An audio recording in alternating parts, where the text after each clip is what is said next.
There is one thing you can doubt, and that's my name in the game. So chase your dreams, young baller. Boss up, man, we go harder. Go reach for stars and higher. Then fly across them borders. What's up, guys? Ito na naman tayo sa panibagong episode ng BasketBros. Baka nagtataka kayo kung bakit tatlong mukha yung nakikita nyo ngayon. It's because this is an episode that we're collaborating with the one and only Nico Rocha, aka Sixth Man Podcast. Bro, Nico, what's up? We appreciate your time. Kamusta ka dito?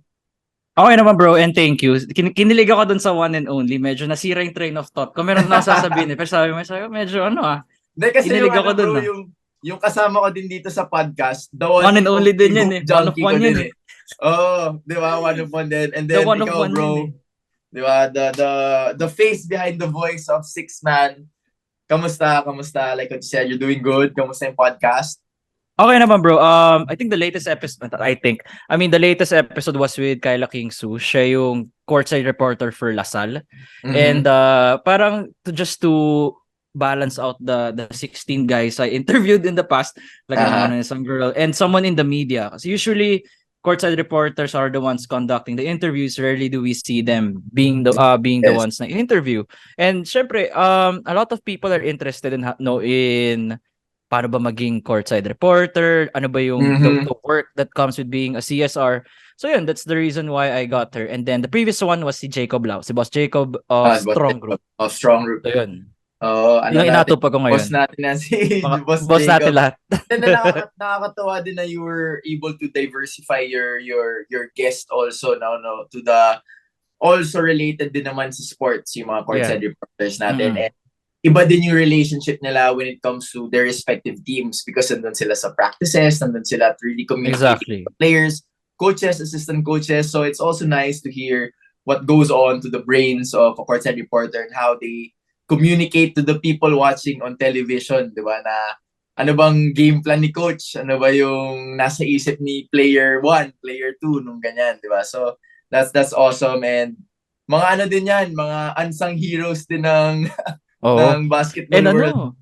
Nakwento yun sa akin yung mga what kind of questions you're supposed to ask. Like, syempre, kung magtatanong ka ng something stupid, sasagutin ka pa ba ni coach? Gano'n?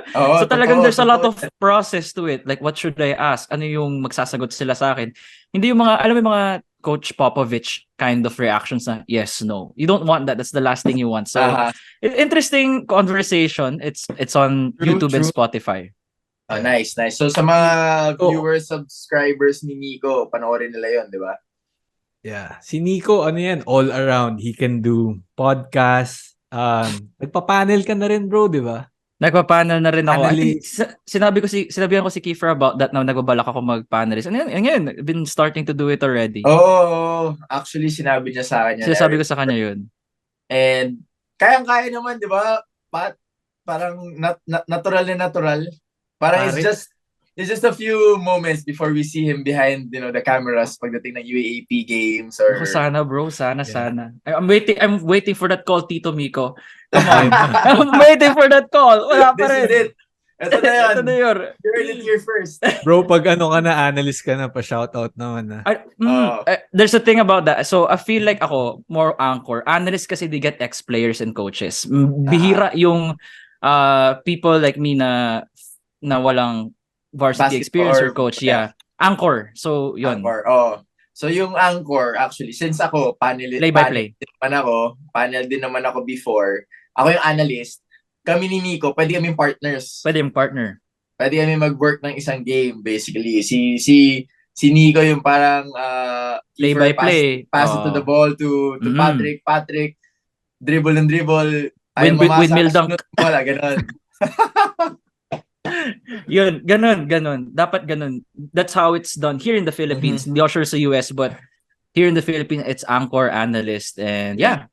Ayun, Tito Miko. Yun lang. So Kiefer, kamusta sa Japan, bro? 4 straight wins. Yung last game nyo recently, sayang. Oo, sayang lang. Pero nakaldag mo naman si Kawamura. Nakaldag. Masahe, bro. May extra eh. Kung yun lang yung basis ng game, Panalo sana kami noon eh, kung kaldagan lang pala, di ba? Parang, pero no, I mean, it was a big relief for us to actually win 4 out of 5 games, no? I mean, obviously, you guys see, we were struggling all throughout the season. But siguro ako, for me, our team, the Shiga Lakes, our record doesn't justify how we play. I don't know if it makes sense to you guys. Especially ngayon, if you see us play, parang paano kayo naging paano natalo kayo ng 35 times kung ganyan kayo maglaro? Alam mo yun, that type of feel. I guess that's one vibe that we try to build on and take a lot of things positively. Kasi pag alam mo naman na ganun, adi hindi talaga yung team yung may problema. There are just unfortunate incidents all throughout the year that happened to us. Injuries, a lot of injuries to the whole team. I missed 10 games. Si Kai also missed like 10, 11 games. Si Buva, our import, also missed 3-4 months. So, I mean, in a long season, it will really affect your record. So, and ngayon napatapos na, papunta naman kami sa playoffs ng B-League. Yung counterparts naman namin na mga OPAS, nagsimula na yung playoffs nila. Yung mga OPAS natin na kababayan natin sa Korea, some of them weren't able to make the playoffs. Team ni, pinag-usapan natin off-air, team ni SJ, hindi sila nakapasok sa playoffs. I think also si Dave, hindi din siya nakapasok sa playoffs. And one more, si Ethan. Ethan, of course, we won't forget Ethan after making that game-winning three off of SJ's missed free throw. Oh. Medyo masakit na Pilipino din yung tumalo sa'yo. But nevertheless, the two players actually who really stood out sa KBL this year, I don't know if you guys would agree, it's Rhenz Abando and obviously the Rookie of the Year, RJ Abarrientos. We'll start with Rhenz first. Siguro with Rhenz, no? Parang, did you guys expect him to actually be this good in the KBL? Parang, or internationally na lang? I know he would be good, pero not that fast.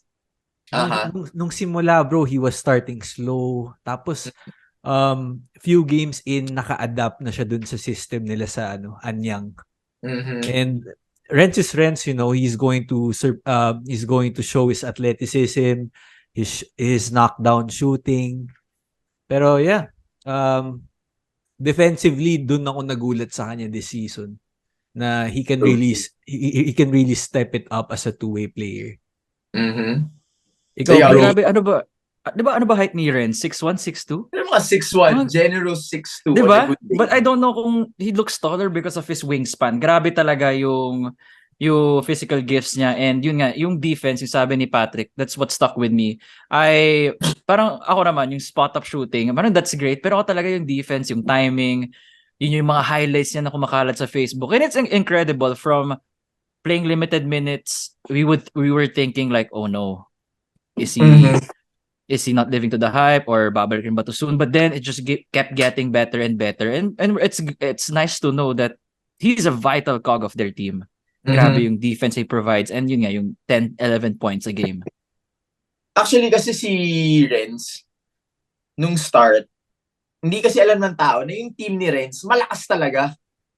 Exactly. Hindi alam ng tao yun eh. Hindi naman alam, okay, may import ng Pilipino. Pero hindi nila alam, malakas yung team ni Rhenz. Loaded.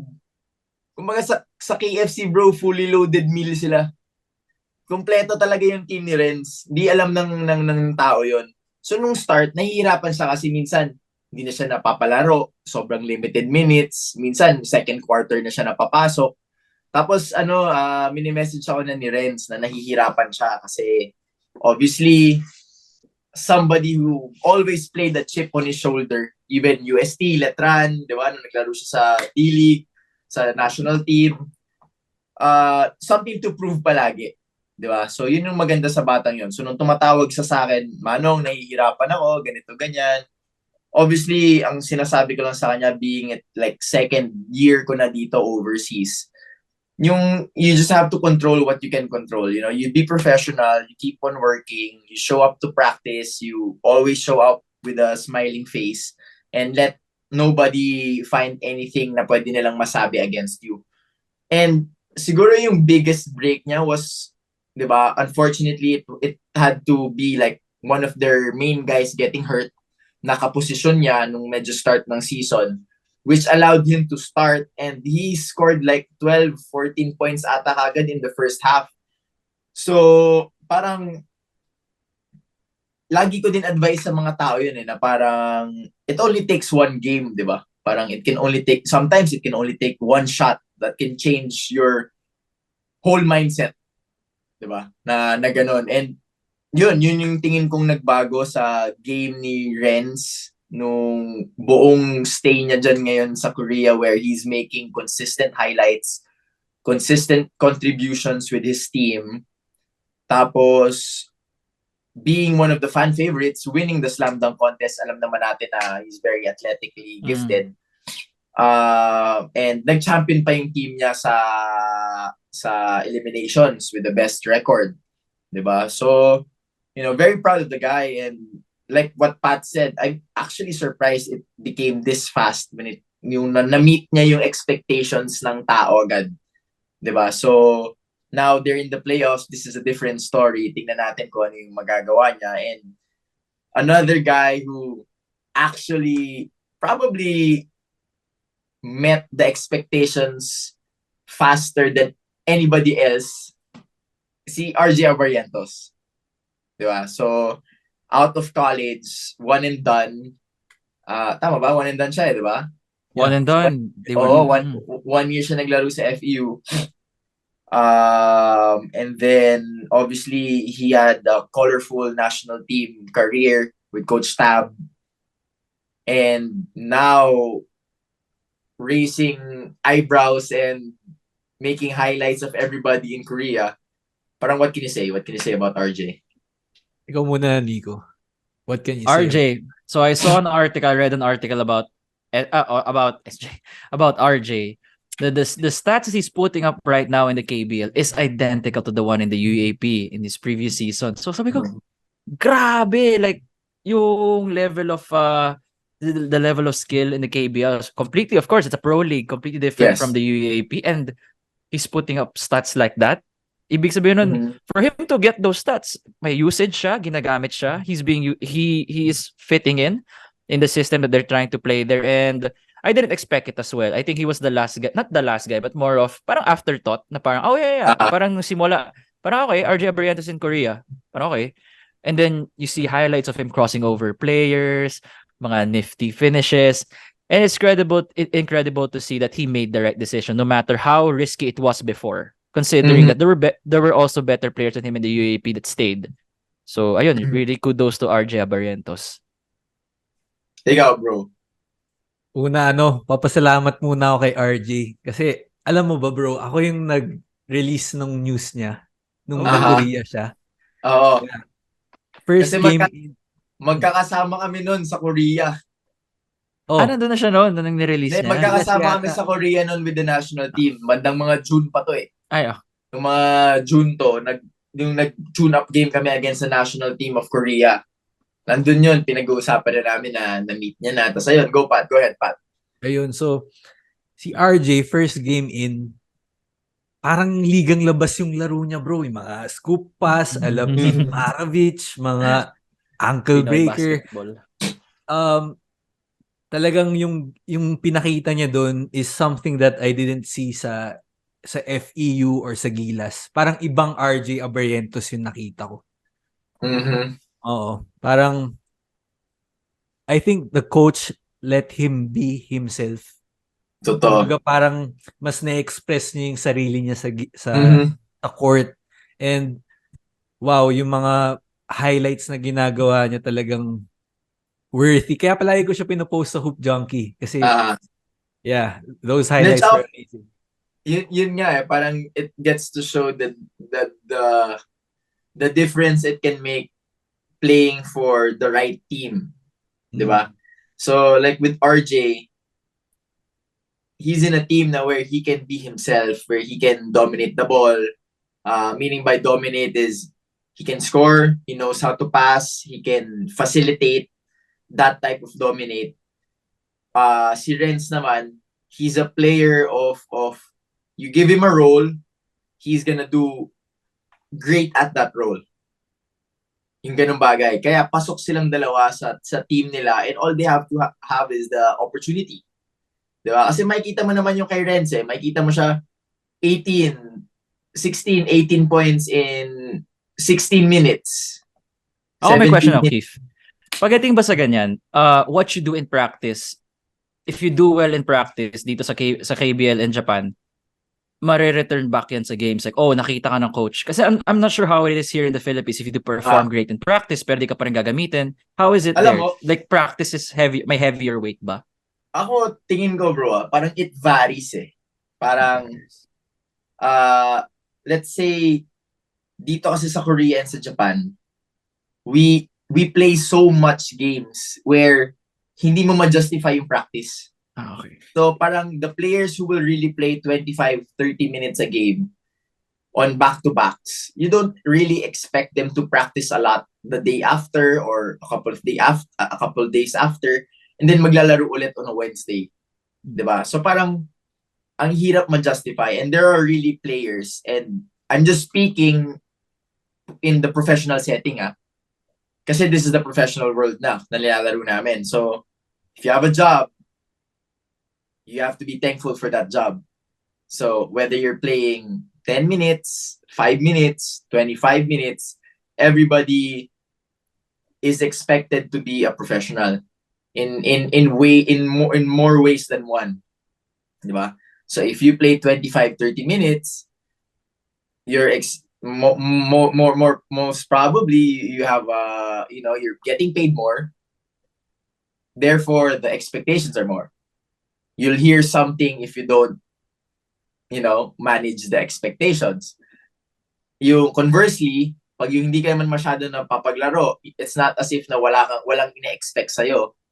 But they expect you to go hard at practice, push the players who play a lot in practice, take practice as your games, and be a positive guy on the bench and on the court. Yung ganon. Ganon na yung setting mo. Ganon na yung setting ng basketball. Parang sa NBA, siguro dito din na may misunderstand yung pagiging politika siguro ng basketball. Diba na parang paano mo ma-justify, let's say, two players who are just as good siguro, syempre pag ako, kinompare mo ako sa isang guy, sinabi mo, sino mas magaling sa inyo? Syempre sasabihin ko ako, di ba? Oh. Let's just say, ganun na lang. May dalawang players kang i-compare. Player A is getting paid $10 million a year. You're getting paid $1.5 million a year. Who do you expect to play more? Di ba? Di ba? Parang ganun siya. So, I think what you were asking, yung pagdating sa practice na, kasi baka iniisip mo na baka kahit anong galing mo sa practice, hindi ka na mapapalaro kahit anong gawin mong ipakita sa practice na gano'n, or nagtatranscend ba siya sa laro? Obviously, it does. Kasi practice, siguro ang pinakaunang nade-develop ng practice is the confidence Yun talaga yung pinakaunang nade-develop. And if you don't work on confidence, mahirap talaga mag-perform. And I can speak through that through experience.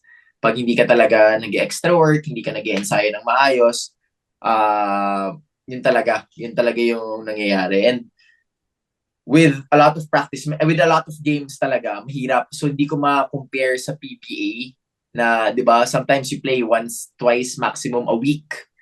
So you have a lot of practice time, you have a lot of rest to recover. So practices are really different than how we practice over here. So hindi ko alam, hindi ko siya masyado ma-compare. Pero nung time ko with Coach Yeng, it does matter. Yung mga nagpa-practice ng maayos sa amin, tapos ikaw nagsuslack off ka, okay, sige, papalitan niyo yung pwesto mo for this game. Tingnan natin next game. Na-earn talaga. Oh, at least kay Coach Yeng. Oo, kay Coach Shean. Nangyayari talaga yan kay Coach Shean. Diba? Na, alam nyo naman kung paano mag-coach si Coach Shean. Parang, minsan, pumapasok kami sa laro hanggang day before, hindi namin alam kung sino yung starting five. Kaya, pupukpuk ka talaga sa ensayo. Diba? Not because you want to be the part of the starting five, but, you know, you want to play. Kasi ganung type of coach si Coach Shean eh. He can field any guy, make his career, make him feel like the best player in the league for a game, di ba? Yung mga ganyang bagay. So, everybody had that mindset na, you know, practices were so competitive. Practices were very much competitive. So, that was just the, you know, the small scale of things, di ba, na nandyan sa Philippines na pwede kong ma-compare siguro dito. And siguro nagva-vary din siya pagdating sa college, sa UAAP kasi may seniority levels eh, di ba? May ganyan, yun pa, may senior. Oo, diba? tapos freshman yung kalaba. Parang 10 million, 1.5, parang gano'n, di ba? parang gano'n eh. Pero ngayon bro, when it comes to recruitment, hindi mo alam eh, minsan may mga nire-recruit na 10 million na din eh. Hindi mo rin. Ayun Diba? na. Diba? Kailan mo wala i-justify alam eh. yung spending mo eh. Teka lang, nagbayad ako ng malaki dito. Hindi ko papalaro. Hindi, bro, I mean, sa atin naman, di ba, alam naman natin yon. As business people, we've all have our experience when it comes to business. Siyempre, pag ikaw, may binabayaran kang tao na ganito, siyempre sasagarin mo siya sa trabaho, di ba? Hindi mo naman siya yung parang, sige, ganito yung binabayad ko Relax sa, ka muna. ganito lang ako, di ba? Parang, that's the most stupidest thing I can ever imagine, di ba?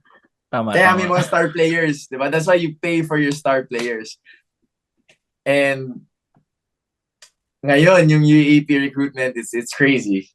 Not just UAAP, but college recruitment in general. It's an arms Diba? race. To say the least, grabe. Parang sabi ko, grabe, I think I played in the wrong generation. Hindi. Tatanong ko to, Kiefer. Parang before ba, nung time mo, mga 2013, ano ba yun? Is it hindi lang publicized, but it's still crazy behind the scenes, pero kayo lang may alam? Or this is the first time lang na in a long while, or not in a long while, like the first time ever na it's really crazy, everything's publicized, everyone's moving, or matagal na ito nangyayari, just less social media? Siguro, oo. Feeling ko not just as big as now. Obviously, the people who support their respective universities grow. Dati kasi pa isa-isa lang, di ba? Ateneo may MVP lang. NU may SM, di ba? Lasal before with Danding, with the, late great Danding Coangco. Now, marami nang nag-chip in. So, obviously, the value grows, di ba? And it's perfect for the players. And sobrang swerte nila. Diba? They get to live their lives, their dreams while they're in college. Kasi kami before, inaantay pa namin kailangan ko na mag-pro para makuha ko na yung dream ko na gusto ko na ng ganitong pabili ng ganito. So, ngayon, nagagawa na nila yon and plus and more. Plus. Oo, kasi usually, ganyan eh, di ba? Ngayon, makikita mo, may mga sige, dito na din mag-aaral yung kapatid mo, yung ganito. May ex-deal eh, na may ex-deal. Oo, lahat may gano'n na. So, wala naman. I mean, talagang, yun naman din yung, ito na yung nire-reap ng mga batang yun na sakripisyo din na ginagawa nila. And also, ang ng mga magulang nila is siguro yun. Yun lang siguro yung pinakakailangan mabalance na when it comes to recruitment. Maraming nangingialam. So, ano rin yun bro, economics, di ba? If may supply, may demand, and mas maraming nanonood. So, di ba, more eyes on the product, you want to get the best players, di ba? Totoo. And tsaka, ang dami na din kasing magagaling na bata, bro. Sobrang dami na din magagaling na players. Parang, hindi naman sa parang before you would just, every year, you would just handpick probably, 10, 12 guys from the UAAP, the NCAA juniors, a couple from the provinces na parang, uy, sino to? Parang ganon. Pero ngayon, parang ang dami na. Nakakabuo na nga sila ng all-star game eh. Di ba? Ganon na kadami. Nakakabuo na sila ng liga, nakakabuo na sila ng pool, ng ganong kadaming kagagaling na basketball. At sa NBTC ito, may team Tarlac, may team lalakas pa. Pati yung may ranking na din ng players, di ba? To build the All-Star game, you have the top 24 ranked players in the Philippines. You're not talking about New Zealand, Australia, Phil-Ams, other Filipinos overseas, di ba? Di ba pa naikuha yun? So, parang sobrang grabe yung market ng recruitment ngayon. So, pag-usapan natin yun. Pero wala tayong ilalaglag na mga pangalan tulad ng mga ibang naririnig natin before. Baka may mahalungkat sa atin na something wala naman natin para mag-edit naman. Natin ng maayos kasi baka may mabanggit tayo mga pangalan na tsaka mga nangyayari na hindi ka nais-nais. So, tatanggalin natin yan, iiwasan natin yan. Diba? So, let's start from DLSU siguro, bro. DLSU, sino ba yung mga recruits nila for the future of DLSU basketball? Huwag na lang natin sabihin next year. Pero the future of the basketball program of DLSU. Sino ba mga recruits nila dun? You have Matthew Rubico. Okay. Lyceum. Yeah. Okay. We talked about the guy. Bro, palagi ko sinasabi sa'yo, when I watch him play, he reminds me of you nung high school ka. Kasi, last din ba kumain to? Bro? Mama din maglaro. Mama, grown man move eh. Tapos, alam mo yung mini-mention ni Nico kanina, yung scoring game, ganun siya. He can score, tapos he moves like you as well, yung mga hop steps niya and everything. Yeah, talagang, I think he's going to be one of the stars to watch for sa And ginagamit na ni Coach Topix dun sa mga videos niya sa YouTube. Sabi ko si Rubico yun Parang nakita ko yun sa Davao ata. Sa Davao ata na parang Kadayawan ata yun eh. Yung liga nilang sinasalihan. So, nagulat ako. And, di ba, obviously, Coach Topix parang was part of the LPU program for a long time. And I'm sure that brings a big deal to the recruitment. The recruitment made a lot easier. Diba? Na ganon. And, well, Rubico, sino pa ba? Melencio, si Ryle. Si Ryle to from, obviously, the De La Salle Sobel. One of the big boys, big names coming out of high school and obviously from their own program. And si Ethan Alian from LSGH, the point guard. And si Agunanne. Henry Agunanne. This is a new name for me. You guys help me out. Who is Henry Agunanne?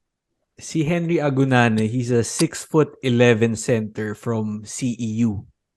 Diba diba Nico, when you hear of CEU, para siyang si Malik yung naalala ko. Diba CEU rin yun, diba? Oo. So para siyang import agency, FSA. Sorry na. Exactly. Sorry for the term. Exactly. FSA agency. FSA. So he can do it all. He can shoot, he can defend the rim. Ang tingin ko lang nahihirapan siya as of the moment yung pick and roll coverage pag nami-mismatch siya. Pero just like any other big, this like is not any just other this big problem. This happens. Pero he's young. I think he's only 21 if I'm not mistaken. That's young. So sky's the limit for this guy, and DLSU got a special player. Kaya sure ako excited na yung mga Lasalian. Will he be playing for the next season right away? No, sa season 87 pa. 1 year pa. Yeah. After this year pa pala. Okay. So this coming September, tama ba? Hindi pa siya maglalaro. Hindi pa. Hindi pa. Okay. Good Ateneo. Good for Ateneo. Good So, good for Ateneo. good for Ateneo. Punta tayo sa UP. Obviously, the Dami. big names that just signed with them in the past 2 weeks. Parang grabe, di ba? The Twin Towers from LSGH, Pablo and Gagate. Gagate. Coronel din. Josh Coronel. Trio sila eh. Tatlo, tama. And then, obviously, the number 1 high school player, Jared Bahay, committed to UP. And si Shean Alter. Again, a new name for me. But speaking of the 4 recruits na lang dun sa familiar names natin na nabanggit, yung Gagate, Pablo, Coronel, and Bahay, parang low-key is a rebuilding step for UP. Would you agree? Would you guys agree? Rebuilding. Kasi bro, kung isipin nyo, wala na si Lucero, wala na si Tamayo, Gagate, Pablo na yun. Diba?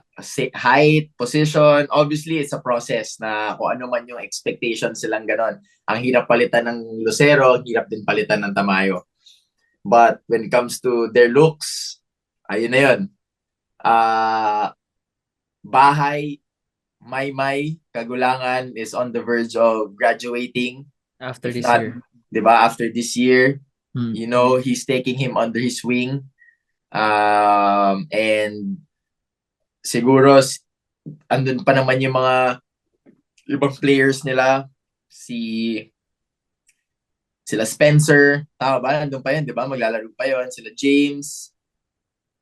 Si Spencer, bro, parang di na yata. Hindi na siya. Hindi na pa wala na ba siya? Well, wala na rin siya sa pre-season. Pero nandun din sila, meron din sila si Chico Briones. Chico Briones, si Francis Chico Lopez, Briones, Lebron. Si Francis Lopez. So low-key, bro, kung titingnan mo, UP is already rebuilding. Looking to rebuild. Quote-unquote rebuild. Kasi magre-rebuild ka, you're gonna develop players. But obviously, they got talent already. And with the system with Coach Baldwin na ang bilis makadevelop ng player, parang hindi mo mararamdaman na nagre-rebuild sila. Pero ako personally, that's what I think that they're doing. Na nag-recruit na rin sila ng mga ganitong klaseng players na nag-inject na din sila ng young guns, kumbaga. Diba? Papalit dun sa mga players sila. Ako lang to. Kayo, kung mayroon kayong thing, kung may kayo, I beg to disagree. Ito sa akin. Paano, Pat? Ka muna ako. Sige. Go ahead, bro. Yung sa akin kasi, it's more of, ibang angle. More of, so di ba last year, they had Galinato, Lucero, and Tamayo. All left after this year. What was once a strength of UP before became, after ng finals, became a really big hole, a black hole. Nagmukha na siyang weakness ngayon. So what UP did to counter that problem and to make sure it never happens again. Okay, we're gonna recruit all of the best players para if ever, di ko sinasabi na aalis na to for Korea or Japan, sinasabi ko lang, if player A plays so well, he leaves for Japan, KBL, alright, next man up. Ganun. Wala na yung, oh my God, wala na natira sa natin, sa stable natin. So yun yung the way I see it. That's why some people hate the over-recruiting, pero for me, it's more of UP just wants to be ready in case somebody leaves. And I think the whole collegiate scene should think that way. Because with the opening of the doors of overseas players, it's inevitable for some players to do that, diba? So you have to recruit players. It's either you recruit players that are, there to be developed, so you know that they'll be staying for a couple years, or you develop all the best talents, you put them be a John Calipari Kentucky type of team wherein you develop one and done players and try to filter them out who can and cannot play overseas, and dun sa mga hindi pwede, okay, I spend another year try to develop play, but that's the game right now. Parang inevitable na siya. Tama 'yon, 'di ba? Na ganun talaga yung mangyayari. Ikaw, Pat, ano tingin mo doon? What a good problem to have, bro. 'Di ba? For good problem for for the teams that have big backers who could recruit. Yeah. 'Di ba? It's a good problem for them. Yung naabutan kong UP team before, bro, yung 014, hindi ko may imagine in 2023 na ganito yung mangyayari. As in, nag-iba talaga yung landscape ng UAAP basketball. And UP, gaya ng sabi nyo, they have all the talent in the world. Ano na lang kumbaga sa court na lang kumbaga paano nila i-fit yung pieces na meron sila, and it's a good problem to have. Good problem talaga yan. And like what you said, with their recruitment, kung kaya naman nila ng ganun, 'di ba? Parang there's nothing wrong with that. 'Di ba? There's nothing wrong with getting all the talent in the country, and it's a system that I think a lot of players can thrive in. 'Di ba? Na maximize yung talents nila talaga. And they'll be under a great coach with coach Gold naman. And now we go to Ateneo. With my big boy, Mason Amos and Shean Jackson. Si Mason nakasama ko sa national team. Good guy, great guy. Shout out to Mason. I miss you, buddy. He was one of the guys who I was really with all throughout my stint there during the last window. And, I'm really excited for him to play because, he's very unorthodox. He can space out the floor well. Nakita naman natin. And he's a low-key, very smart player. And he's 19. So, sky's the limit for him as well. And pati yung import sana ako dito sa Bilig. Yung FSA ng Ateneo. So Obasa. Si Peter Joseph Obasa. Joseph Obasa. Pumalit kay Ange. Kasi nasa True Focus din siya nag-work din siya sa True Focus with Jolo. So nakikita ko yung progression nung player. So nakakatawa. So him and Mason, together with a lot of other players na talagang magsi-step up sa Ateneo. And you guys fill me in with Shean Jackson. What do you guys think of him? How can he help the system? How can he be an immediate impact with Ateneo? I don't know much about Jackson, pero what I've heard is he is very athletic at 6'1" guard. So I think he can be he can be a defensive guard for Coach Tab. And Coach Tab, he'll make the most out of his players. Kaya very excited to see this batch of Ateneo players. Okay, Shean Jackson naman. Yeah, yung what I think about him. Based dun sa article na nirelease Renny Naveen, of course, lahat naman, let's admit it, all of us look at these reports, no? So, ako titingnan ko para kunyari, di ba, may alam na ako at least. So, nung nabasa ko yung last time, a smaller Jamie Malonzo. So, I was one. So, in the top of my head, I was like, so basically, ito yung papang replace natin kay Francis. the what we were supposed to have with Francis Lopez, we got a smaller one, no problem, 6'1". But if you're being described as a smaller Jamie Malonzo and a game changer, I don't care if you're 4 inches smaller than Francis, who's reported at 6'5". So Patrick said na he could be a defender. No, ikaw, just right now. Sabi mo na he could be a defender. Great, yes, because he has the tools. Parang mga Andrew Wiggins kind of activity sa perimeter. And someone who can attack the rim at will. So mga ala Jonathan Kuminga, if you see how he plays right now with the Warriors, he sa cut siya. He takes advantage of the faces, the attention, kick-outs, and rip-throughs right away. Oo, ganon. That's how Kuminga plays, and I feel like for Jackson to get playing time. Again, I'm not a pro, I'm not an analyst or anything. And just parang based on how I just see the Warriors, because I love following the Warriors, how they play. And playing Coach Tab system, if wala ka pa masyadong shooting, I mean, that's how you should contribute, right? Like sa mga cuts, bring off energy to your team, off the ball, getting that key steal, a key block to raise up the energy. Because those are the underrated parts of a player na hindi mo alam na really contributes to the psyche of your team. Especially pag down kayo, like mga 1 p.m. game sa Araneta, lahat kayo parang lethargic. You need guys like that. So, could be a game changer. I don't know much yet because yung mga highlights na not much on YouTube. There's not much.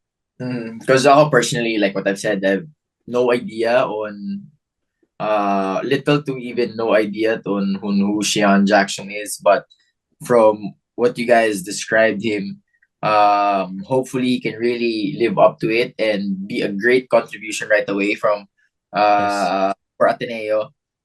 Alam naman natin na nawala si Dave, nawala si Andrade, key veterans that actually contributes to the rotation of Coach Tab. On and off the court, diba, being veterans. So, I mean, these guys would really fill in the gap. Hindi man right away, but eventually. So, it's gonna be exciting for Ateneo. We'll talk about UST. Who's their biggest recruit for UST? SJ Moore.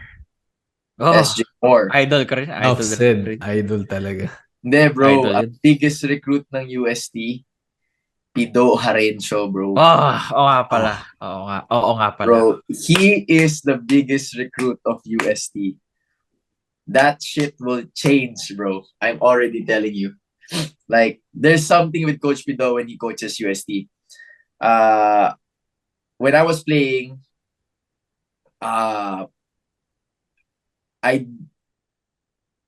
I never, kung kunwari may papapiliin ako, pwede kong makalaban 14 times sa UAAP na sila lang yung makakalaban ko, UST yung pipiliin ko.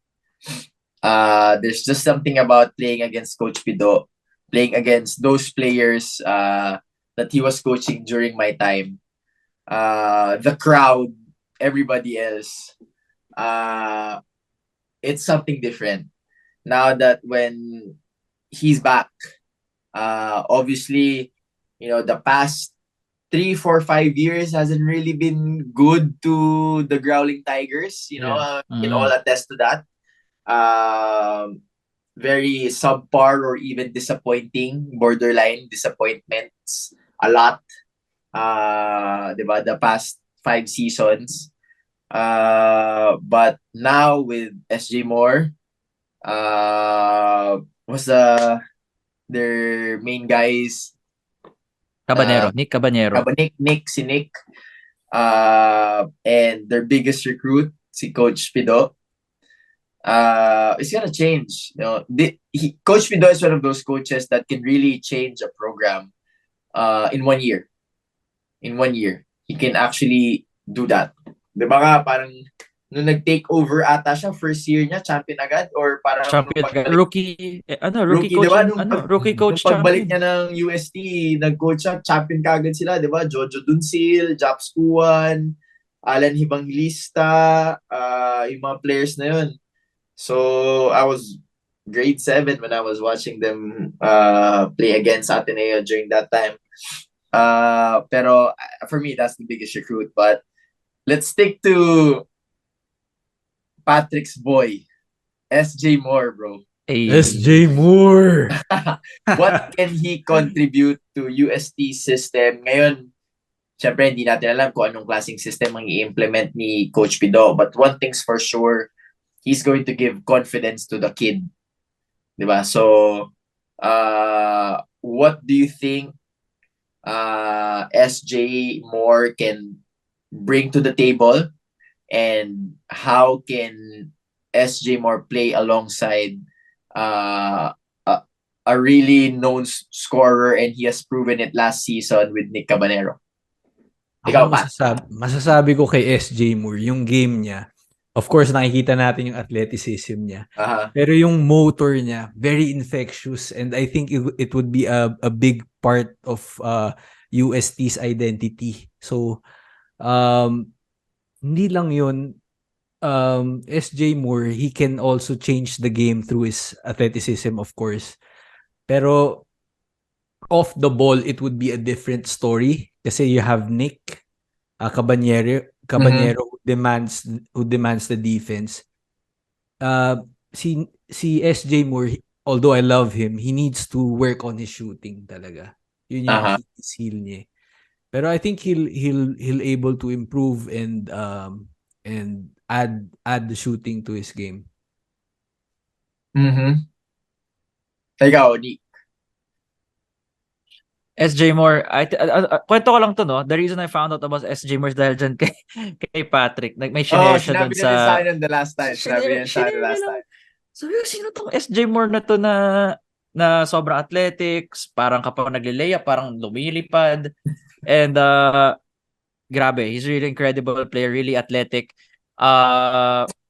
One of those mga rare athletic players na nakikita natin ngayon sa Philippines. Not rare, more of nagiging, I wouldn't say normal, pero nagkakaroon na. It's sprouting up everywhere, which is good for us, right?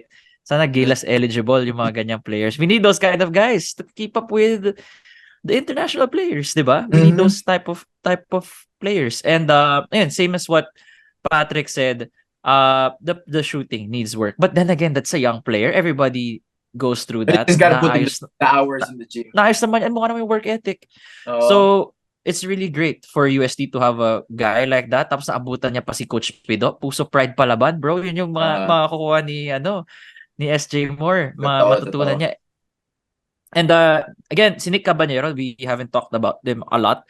But he could be a dark horse MVP for UAAP. If they win, if they keep winning. Diba, of course, kahit maganda stats mo, pero if you're 1-4, ganyan, hindi talaga, right? But I feel like Nick Cabanero is gonna explode this year. So he's a legit contender for the MVP. Contender. They just need to win lang. Just put some wins, ma-consider ka lang, be in the Final Four race. I won't be shocked if he wins MVP. Ooh. Big words. I'm high on Nick Cabanero. No, he's a good player, and the best thing about him is he's competitive. Very passionate as well. Very passionate. Sobrang competitive ng bata, and hindi mo yun natuturo eh. Di ba? Parang I don't care how good you are, but the competitiveness, it should be innate, and it's not for everybody. And like what you said, di ba, na si SJ, kailangan niya ma-develop yung shooting niya. You just have to put in the hours in the gym, live there, sleep there, get some shots up every day. And yung athleticism niya, ako kahit anong gawin ko, hindi na ako tataas tumalon tulad ng parang SJ Moore, yung mga ganyang bagay, hindi naman matuturo. So, and it's gonna be an interesting UAAP season. Obviously, a lot of players also, hindi lang natin mapag-usapan lahat ng recruits from UE, Adamson, and all among other schools na will compete for the UAAP crown and trying to take it away from Ateneo again. But nevertheless, exciting is an understatement when you look forward to the upcoming UAAP season. Diba? Tama ba? Yes, definitely. Exciting. It's an understatement for me. Just yung mga players pala na nabanggit natin. Diba? Actually, kahit NU pa, diba? Sila NU Jumamoy, diba? Diba? Sila Baklaan, hindi pa natin nabanggit yung mga yun, yung mga recruits nila, yung from their high school. Hindi pa natin nabanggit yun, wala lang time. Pero obviously, exciting is an understatement on how we could describe the upcoming UAAP season. And nakakatakot UP. Yun lang sasabihin ko. Kasi naparod ko yung Ball Out Sports. Grabe Keith Patrick. Nakakatakot UP. And that's not their full lineup. Hindi pa yun yung nila. Hindi pa nila Aha. pinalaro si na Fortea at si ano doon. Si Jerry Abadiano. At alam mo, medyo ano pa hindi pa nilalabas ni Coach Gold yung totoong rotation and they beat NU by 17-18. Tapos they killed Benilde by 25-26. Grabe. And you can see yung development sa games ng mga recruits nila. Especially yung di natin na-mention si John Felicilda at si Raylan Torres, mga NU players. Unsung heroes, pero si Felicilda is their the point guard playmaker nila. Grabe how meron na, kasi last year, whenever Kagulangan isn't on the court, parang nawawala yung UP Nawawala yung who will be the captain on the floor. But with Felicilda there, hindi nawawala yung momentum. Tuloy. So nakakatakot. You have a starting 5 ready point guard yan, tapos nasa bench mo. What a luxury ang to ano have. lang yun parang siguro UP, siguro yung teams na ganyan, all you can question is parang will they stay healthy? Parang yun na lang yung ano mo yun na lang yung tipong question mo palagi sa super teams, 'di ba? Parang will they be able to maintain that? Hopefully they do. We don't want to see any players go down, 'di ba? Kahit saang school tayo nanggaling. Definitely.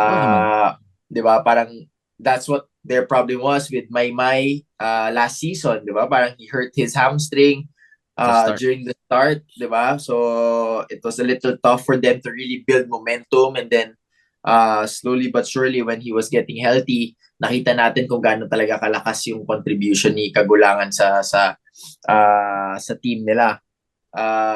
And yeah, speaking of yung contribution sa team, pag-usapan natin naman bro yung papalapit na basketball tournament ni Patrick, bro. Ayan na.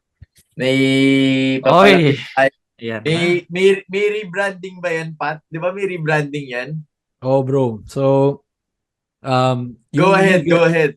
Yung liga na stinart namin ni Jai, it's called Filbasket, to those who don't know. So, we started this league nung pandemic when the PBA, yung PBA pa lang yung nagsa-start paliga. So a lot of semi-pro players, wala silang work noon. So we really wanted to push for this league para magkaroon ng income yung mga ibang players. So ano lang siya bro, to be honest, nung start namin yan, pre-season siya for the MPBL. Tapos it evolved to something else. Tapos right now, this would be our second international tournament in Malaysia. And we've rebranded from Filbasket to AsiaBasket. So our goal is to have international competition among clubs in the ASEAN area, tapos in the future sa buong Asia. So yun talaga yung goal namin. Actually, pagdating sa Southeast Asia, parang sobrang scarce ng mga liga Diba? Parang, sige, merong mga kanya-kanyang mga professional leagues yan. Pero what happens after that? Parang you have to wait for another, 3-4 months, 5 months. Siyempre, yung mga tao gusto din nila nakakapanood ng mga ganyan. That's why this idea, this setup of AsiaBasket gives so much joy to a lot of players, not only in our setting sa Manila, di ba? Pati rin naman sa international, yung Malaysia. Sino pa bang mga sasali, Pat? Ikaw? We have Filipino teams joining in. Hindi ko pa masasabi yung iba. Pero like the last time na lang. The last time, ilang teams ang sumali? Last time we have 2 groups, 8 teams joining in. So 8 teams na yan, we have teams from Indonesia, Malaysia, Philippines, Brunei, Singapore.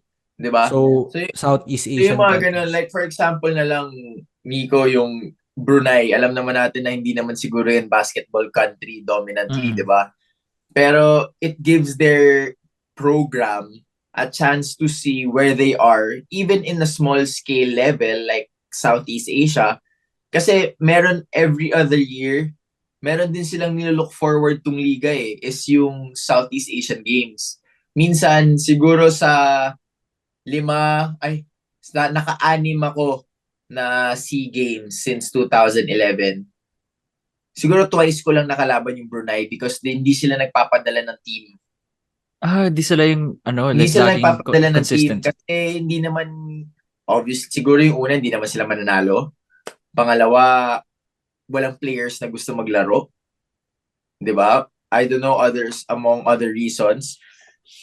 But it's sad na ganun. Kasi parang Southeast Asian Games, parang ito na yung parang natin, Olympics nating mga neighboring countries di ba? Yeah. Na dito lang yung chance natin makapaglaro. And pagdating sa basketball naman, wala namang Southeast Asian country na nakakapag-Olympics in recent time, di ba? So, ito talaga yung isa sa mga biggest stages na pwede nating paglabanan. And wala sila, di ba? So, yung mga ligang ganito can help them develop unang-una to see where they are. That's the first. Second is to see what they can do. Can they join more tournaments, not just like the AsiaBasket? Kasi di ba may ABL din naman, di ba? May ASEAN-Basket. Pwede din nilang i-diversify na mag-join din sila, mga ibang ligang ganon. Marami siyang nabubukas na doors Akala lang ng mga tao na sumasali lang sila ng liga. Pero these small countries are actually parang these leagues are actually helping these small countries. Hindi natin alam, bro, sobrang daming pera ng Brunei. Akala lang natin na gano'n yun. Sobrang daming pera ng Brunei. Ang laki ng market sa Southeast Asia for basketball. You know, the skills are not there yet, pero yung interest ng mga tao, yung finances ng countries, like they're all in. So in a few years siguro a decade's time makikita natin yung improvement sa Southeast Asia. Ikaw, Keith, you're the five-time SEA Games gold medalist. So, and one-time silver medalist. Oh. So, sayang nung sabi na hindi ka na forget, guys. Oo nga pala. Wait, pero hindi ba hindi kayong Japan boys can't play in the SEA Games? Wala, bro. Wala. At saka nag-retire na ako ng SEA Games. Yeah, you said it. I think you said it, yeah. Oh, ayaw mo na, bro. Ayaw mo na ba? Ayaw last na, bro. tour, Ayaw na, bro. Okay na yung 5 times. Window nga lang, sinasabihan na ako na ipasa sa ibang taong mas deserving. SEA Games pa kayang naka-anim na ako, di ba? Oo nga pala. Di ba? Okay na, ito, papasa ko na sa inyo para may masabi pa kayo. Two-time captain ba? Or captain lang once sa SEA Games? Tatlo. Bro, saya manood ng SEA Nasagad Games. na nga talaga. Sagad na nga talaga. Manong na talaga. Hindi, may sinasabi si Pat. Ano sinasabi mo, Pat? Ano, Pat? Ano yun? Sinasabi ko masaya manood ng SEA Games kasi normally yung Philippine team, di ba, nagpapadala ng young talents, ng mga up-and-comers. Pero sa susunod na SEA Games, parang yung nakita kong lineup, yung pool, parang ano na to parang sure ball para makuha natin yung chip this year. Revenge tour nga daw. Revenge tour. Sana I like it. Pero what do you guys think about that rule? Yung sa passport. Not rule, I mean yung ngayon na ba yun? This year na in effect yun na you just need the passport, na Asian passport. Kunyari, sabihin natin Vietnamese American. Tapos binigyan na siya ng passport this year. Can he play in the SEA Games na this year or next year pa yun? Sa next agad na agad, I think. Wow, that's crazy. That's gonna be wild. Iba yung rules ng SEA Games Iba yung rules ng FIBA. You just need a passport lang. Iba yung rules ng doesn't matter what year. And actually, yan din bro. Yan din yun Parang yung mga ibang players, let's just say mga ibang players na let's go back to Brunei. Yung mga half Brunei, half kung ano man.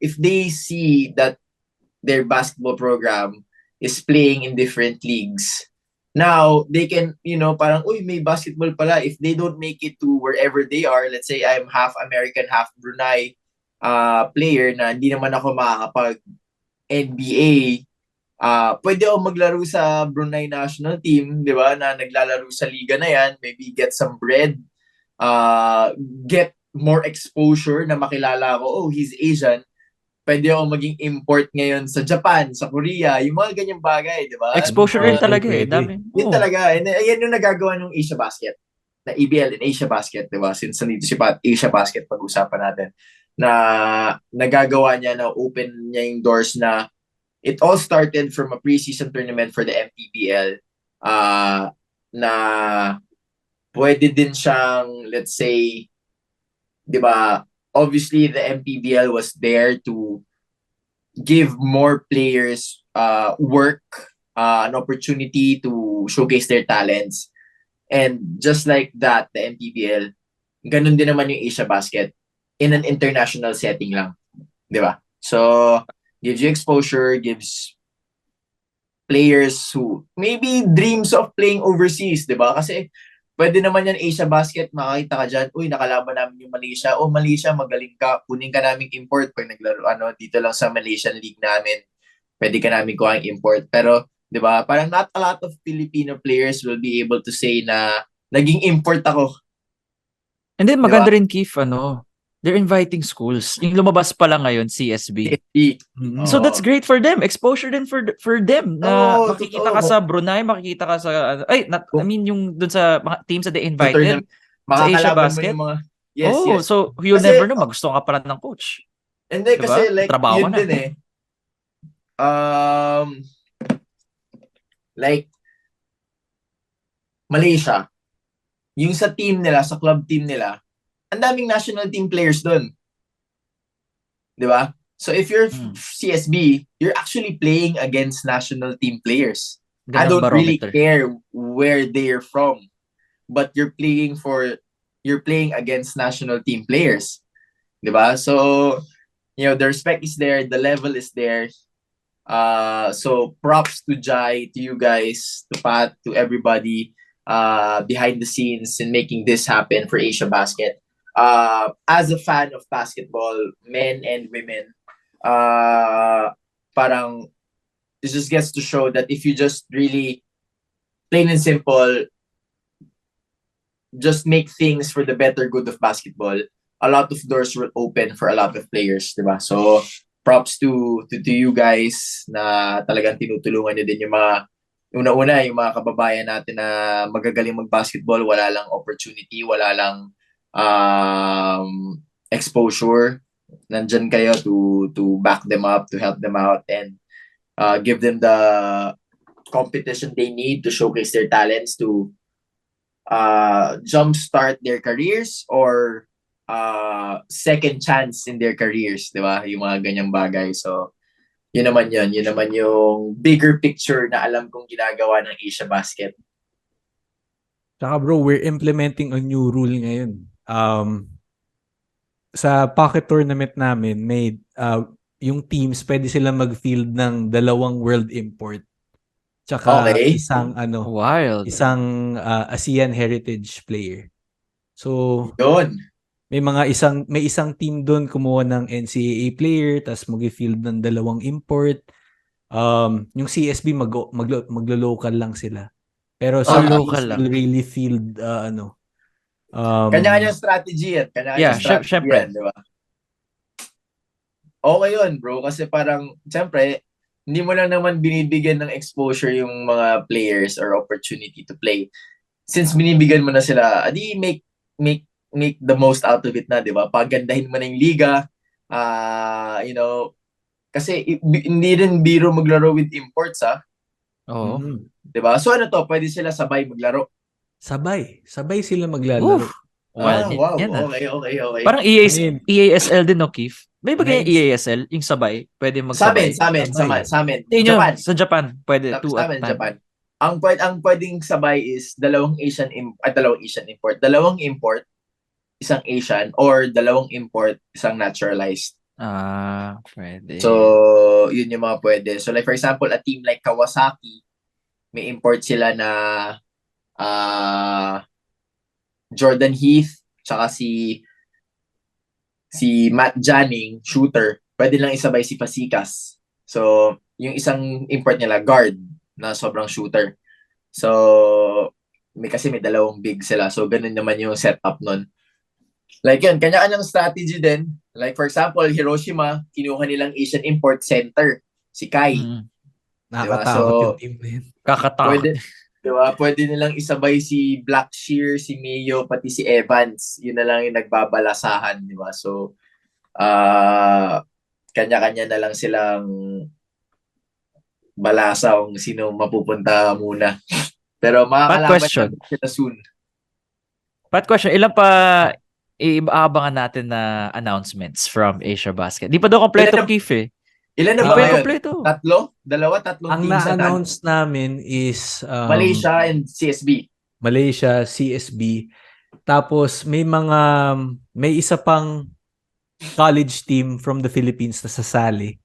Okay. Oo, so yun, under wraps pa, hindi pa namin na-announce. And since may MPBL ngayon, one of the problems that we're experiencing is to invite Filipino teams na sumali.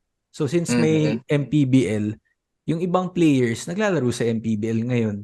And ang ginawa ni MPBL ngayon, nag-preseason sila nung Feb, tapos yung end nung season December. So wala talagang makakalaro sa amin. So ang ibang Filipino teams na sasali is mga brand new. And hopefully sa future, probably next year, magpa-franchise na kami para makapag-regular season na yung AsiaBasket. So yun talaga yung goal namin. Yun naman. Wala naman, that's awesome to hear. And also for our viewers, ang daming basketball players na nanonood. Tandaan nyo, may mga bagong teams na sasali, you'll never know, you can try out, next thing you know, you guys are in AsiaBasket playing, hindi natin masabi yan. So good luck guys, good luck, to all the people behind AsiaBasket. And I guess that's it. Bro, Nico, it was a pleasure for you to join our podcast, 6-man podcast. Go, it's your chance to promote, tell everybody when to watch it, where to watch it. Go ahead, the floor is yours. And then first off, muna, I just want to say thank you to Patrick and of course Kiefer for bringing me here. I think minention nila to sa akin 2-3 weeks ago pa. So I was really excited for it, counting down the days to be part of the BasketBros. Really incredible podcast, definitely. And ayun, for me, 6-man podcast on YouTube and Spotify.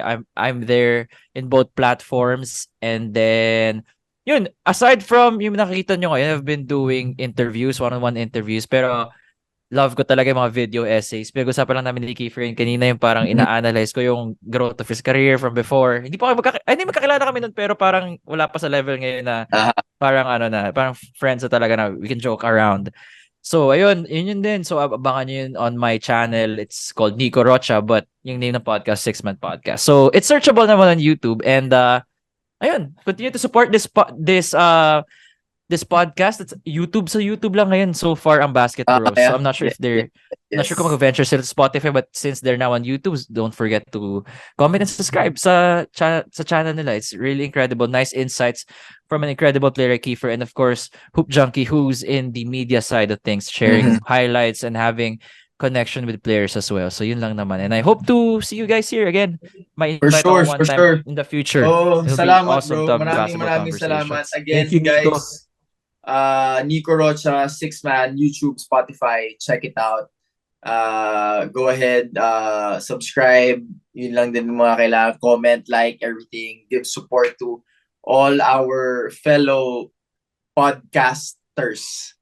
Diba? So we just want to bring in entertainment. We just want to bring in a lot of insights, helpful man or hindi, to you guys to enhance and fill up the void of you just wanting to kill time. Listen to our voices, watch our podcast, and listen to the things that we talk about in the world of basketball, among other things. So again, this has been BasketBros. Patrick, Hoopjunkie, Mr. One of One. Again, Kiefer signing out all the way here from the land of the rising sun. Peace out, guys, and thank you for another episode only here on BasketBros. BasketBros. Yes, sir. Gawin ko na rin. Oh, yan yung namin eh. There is one thing you can't doubt, and that's my name and game. So chase your dreams, young baller. Boss up,